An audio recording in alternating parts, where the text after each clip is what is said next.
Kwanirizaako nnyo mukwano gwange era gy'osinza okuba ng'otuwuliriza ntegeeza nti okola ky'amaanyi nnyo okwekumira ku mayingo gano aga UG Update TV.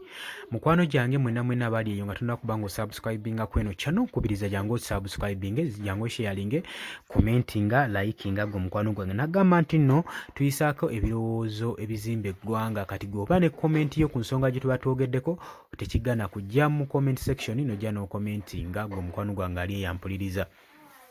Mbategeeza nti mbaagala nnyo, mukola ky'amaanyi nnyo okubunisa eggwanga. Ekigambo ky'enkyukakyuka, ekigambo ky'ebyobufuzi ne basobola okuba nga bategeera ki ekigenda mu maaso, naddala mu kano akaseera nga tutuuse mu biseera by'okuba nga tugenda mu general elections. Jjukira nti nno kati buli muntu wano yandibadde afokasinga ne candidate we gw'olaba ayinamu embavu, gw'olaba ayina obusobozi okutwala eggwanga mu maaso.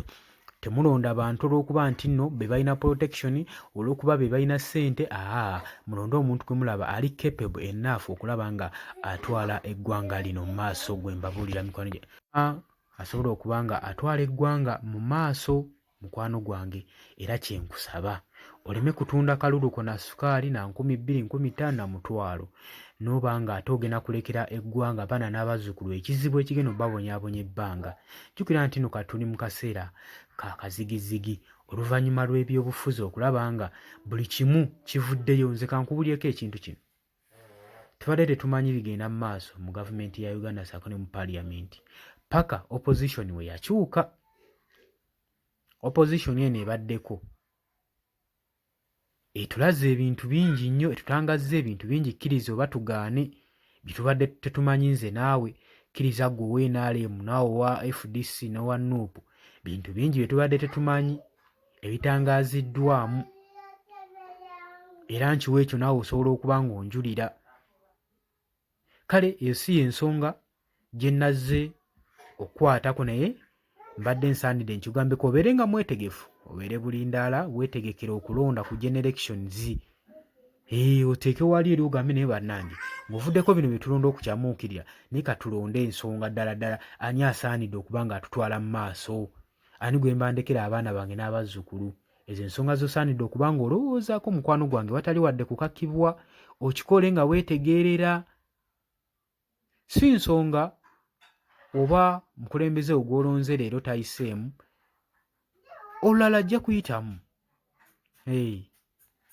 Waliwo omukulu filosofe yagamba nti nno ti omuntu yeetaaga okugwa emirundi 99 awangulemu omulundi gumu, mirundi 100 agwa emirundi 99 naye ng'afuba kulaba ng'awangulamu omulundi ogumu. Omulundi ogwo ogumu guba gwa mugaso mu bulamu bw'omuntu omu oba mu bulamu bw'abantu abeetoolodde. Oyinza okukola ebintu nga ggwe tebikkosa naye ng'abakuliraanyeewo ate bo bibakosa. Kati oba olonda, londa ng'otunuulira n'abakwetoolodde.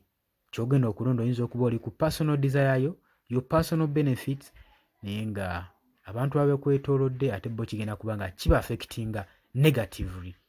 Ensonga ezo olina ozitegeera omukwano gwange ali eyo. Kaakati leero wabaddewo amawano ku State House. Oluvannyuma lwa MP w'e Budyombo Country Nakasongola Hon Kirya Bernard Sekyanzi okuvaayo n'alangirira nti essimu ye yabbiddwa ng'ali ku State House, ng'agenze ku State House Entebbe okumiitinga mu meeting emu ne President Yoweri Kaguta Museveni, essimu ye yabuze. Agamba essimu yange baagibbye sigirabako. Era bino bikonfomingiddwa ku social media platforms ezimu ng'agamba Hon Bernard kiri zikonfaminze nti nno ono essimu ye yabuze, kituufu yabuliddwako essimu.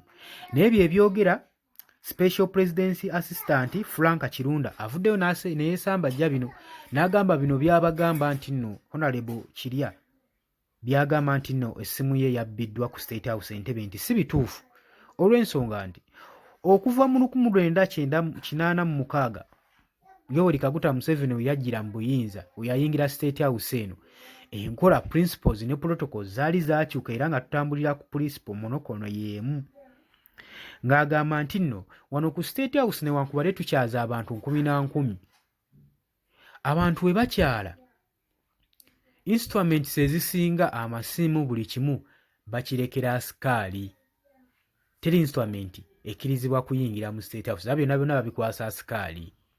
N'agamba n'emmotoka ezisimbibwa wabweru ewa State House si buvunaanyizibwa bwabwe.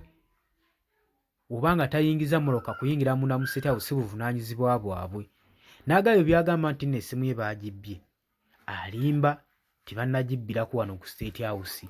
N'agamba era bwe kibawo ekityo akwate essimu agende ku poliisi, awo aba omusango bakole okunoonyereza basobole okuba nga badetectinga nga batrackinga essimu ya Hon Bernard Sekyanzi gye yabulidde. Naye ng'aze Sekyanzi yagamba essimu yabulidde ku State House nga ngenza okumiitinga omukulembeze w'eggwanga Yoweri Kaguta Museveni. Mukwano gwange birungi si birungi? Golowooza weba yabbiddwa nga ddala kituufu yabbiddwa yakonfiscatingiddwa na ku State House, golowooza bajagaza ki essimu ya Hon?